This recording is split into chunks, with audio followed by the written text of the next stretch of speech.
Bolo to stretnutie prezidenta Slovenskej republiky Andreja Kisku s poľnohospodárskymi zástupcami alebo so zástupcami poľnohospodárskych podnikov v rámci celého Slovenska.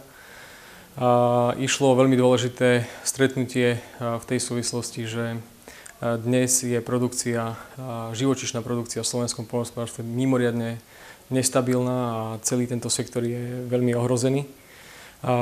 Otázka znela, prečo Spišské Hanušovce. Pán prezident už u nás bol na stretnutí iného rangu a tam tá otázka vznikla, či by sme ho nemohli pekne poprosiť, požiadať o nejakú diskusiu a o pomoc, hlavne v súvislosti s blížiacimi sa voľbami. Pán prezident prislúbil v rámci svojich možností, ktoré má, že sa bude na tieto palčivé otázky budúcu vládu pýtať a bude sa snažiť tieto otázky riešiť minimálne formou vystúpení v parlamente, tak ako sa venuje na iné témy, či zdravotníctvo, či školstvo. Sám vidí, že je to veľmi vážna téma. Treba si uvedomiť, že Slovensko patrí v rámci Európskej únie medzi najvidieckejšie krajiny. Ak v Európskej únii žije na vidieku 23% obyvateľstva v priemere, tak u nás je to viac ako 50%. Viac ako 50% našich ľudí žije v dedinách po celom Slovensku. A preto je nesmierne dôležité hovoriť aj pravda, že aj o zamestnanosti, kde u nás na vidieku je podstatne vyššia nezamestnanosť, ako je v mestách. Dosahuje skoro 20%. A pravda, že ak hovoríme o nezamestnanosti, hovoríme o poľnohospodárstve. Dnes sme diskutovali o všetkých problémoch, ktoré poľnohospodárov trápia a myslím si, že je nesmierne dôležité, aby nová vláda, nový minister hneď po svojom zvolení čím skôr spravili takú podrobnú a poctivú analýzu toho, čo sa deje. Akú máme v porovnaní s okolitými krajinami nastavenú daňovú politiku, akú máme v porovnaní s okolitými krajinami nastavenú subvenčnú politiku, ako dotujeme. Ako je možné, že naše aj špičkové farmy nedokážu predávať mlieko za takú cenu, ako predávajú sa mlieko z okolitých štátov?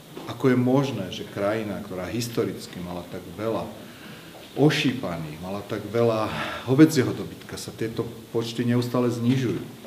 A táto poctivá a taká veľmi poctivá porovnávajúca analýza musí byť základom preto, aby sme mohli naše poľnohospodárstvo posunúť skutočne ďalej. My sme sa tu dnes hlavne zišli poľnohospodári z dvoch oblastí. V prvom rade sú tu poľnohospodári pôsobiaci v horších prírodných podmienkach, ktorí vďaka zmenu systému podpory doplácajú dosť výrazným spôsobom na to, že nedostávajú takú rentu, akú predtým, akú by aj snad mohli dostávať na horšie prírodné podmienky. Pričom ide ale o ekonomicky najobjektívnejšiu dotáciu, pretože ona len vyrovnáva rozdiel medzi základným výrobným prostriedkom, teda medzi kvalitnou a menej kvalitnou pôdou.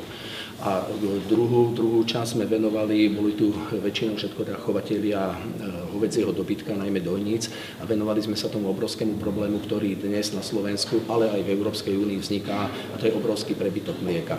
Silnejšie štáty a štáty, ktoré majú vytvorené systematické dlhodobé mechanizmy podpory, ktoré sa systematicky pripravovali na zrušenie kvóty, tak tie sú dnes na tom podstatne lepšom stave. U nás je situácia taká, že aj špičkoví, výborní chovatelia, ktorí sú v úžitkových parametroch, chovateľských parametroch porovnateľní sa najlepšími chovateľmi v Európskej únii, dnes rozmýšľajú nad tým, čo robiť, pretože na jednej strane, ak aj dostanú cenu, tak tá cena zďaleka nepokrýva výrobné náklady a nevieme ani, kedy sa táto situácia vôbec môže zmeniť. Naše podniky sú tak slabé, že možno prežijú niekoľko mesiacov, ale určite nie rok alebo dva, a tu nevie nikto povedať, kedy sa tá situácia môže zmeniť. A z druhej strany potom ešte teda tá úplne najhoršia situácia sú dnes podniky, ktoré dostali výpovede a nevedia, čo s mliekom urobiť, obrazne povedané, už zajtra. Tak ako je pri iných témach, pri iných rezortoch, či je to školstvo, zdravotníctvo a podobne, je úlohou prezidenta otvárať tému a klásť otázky a čakať odpovede. A tak budem postupovať aj v tomto prípade. Súčasné zámagurské poľnohospodárstvo sa dá opísať slovom extenzívna forma. To znamená málo intenzívny spôsob. Nemáme tu produkciu mlieka, nie sú tu mliekové farmy, chovajú sa tu ovce a kravy bez trhovej produkcie mlieka. Vážna situácia najmä v segmente výroby mlieka.